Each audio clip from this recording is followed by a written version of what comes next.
প্লেয়াররা অভিযোগ করে না, এখানে কোনো প্লেয়ার কোনো অভিযোগ করে না, এগুলো মন গড়া কথা। 1 কোটি টাকা এফডিআর আছে শুধু এটা কল্যাণ প্লেয়ারদের জন্য, খেলোয়াড়দের জন্য, সংগঠকদের জন্য, এটা কারো ব্যক্তিগত কিছু নয়। কিছু পত্রিকায় কিছু 4 জন লোক এসব বলে বেড়াচ্ছেন, সেটা হচ্ছে আমাকে ব্যক্তিগত আক্রমণ, আর কিছুই না। বাংলাদেশ কাবাডির স্ট্যান্ডার্ড আর রেটিং বড় হয়েছে বিদায় টাকাটা অনেক বড় হয়েছে। বর্তমান ব্যাখ্যা যেটা, বোনাস শব্দটা শুধু আজকেই প্রথম পেয়েছে, বিষয়টা এরকম নয়। কাবাডি খেলোয়াড় দায়িত্বপ্রাপ্ত হওয়ার পরে কিন্তু বোনাস পেয়েছে 45 লক্ষ টাকা, শুধু মেয়েদের এবং ছেলেদের যে খেলাগুলো হয়েছে। তো বোনাসটা আমাদের সাথে জড়িত। যখন বোনাসটা অ্যানাউন্স করা হয়, আমাদের একটি কল্যাণ তহবিল আছে, যে প্লেয়ারদের ধরেন আগে একটা সময় প্লেয়াররা ইনজুরি হলে এখান থেকে গাড়ি ভাড়া দিয়ে বাড়িতে পাঠিয়ে দেওয়া হতো, বাট এটা আমাদের নলেজে আসছে, আমরা দেখছি যে না, এভাবে প্লেয়ারদেরকে নার্সিং করলে হবে না, আরও ডিপলি নার্সিংয়ে যেতে হবে। সেক্ষেত্রে আমরা একটা তহবিল গঠন করি। আমরা বিভিন্ন সময় বিভিন্ন সংগঠক, অফিসিয়াল, কোচ, খেলোয়াড়কে আমরা বিভিন্ন আর্থিক সহায়তা প্লাস ট্রিটমেন্টের জন্য আমরা ব্যবস্থা করে থাকি। সেক্ষেত্রে আমাদের এই বর্তমান কমিটি আসার পরে আমরা এইটাকে অনেক জোর দিয়েছি এবং সর্বোচ্চ সাপোর্ট আমরা করছি। আপনি জেনে থাকবেন, আমাদের 2টি নারী খেলোয়াড়, ওনারা পুলিশের আউটসোর্সিং প্লেয়ার, তাদেরকে আমরা লিগারমেন্ট অপারেশনের জন্য 1.5 লক্ষ টাকা করে দিয়েছি। এটার অফিসিয়াল রেকর্ড সব কিছু আমাদের কাছে আছে। তার সাথে আমাদের এখানে একজন অফিসিয়াল সেক্রেটারি ছিল ইমরান শেখ, উনি মারা গিয়েছেন।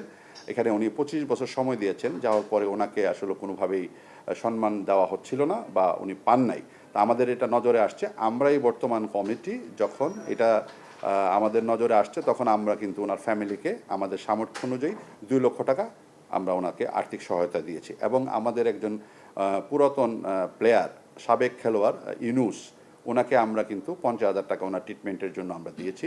আমরা দিচ্ছি সে কথাটা কিন্তু কেউ বলে নাই, আমরা নিচ্ছি সেটা বলছে। তো নেওয়ার পেছনে আমি সেটা বলি, যাদের কাছে আমরা টাকা নিয়েছি তারা ধরেন কিছু টাকা দিয়েছে বা এটা নিয়ম দিচ্ছে, তার বাইরেও কিন্তু আমরা বিভিন্ন দাতা সংস্থা, বিভিন্ন আমাদের যে এক্সিকিউটিভ বোর্ড মিটিং হয়, অনেকে এই টাকাটা নেয় না, কল্যাণে জমা দেয়। আমরা বিভিন্ন প্লেয়াররা বিদেশে গেলে, খেলে আসলে, রেফারিরা খেলে আসলে যে টাকাটা দেয়, এই টাকাটা এখানে জমা হয়।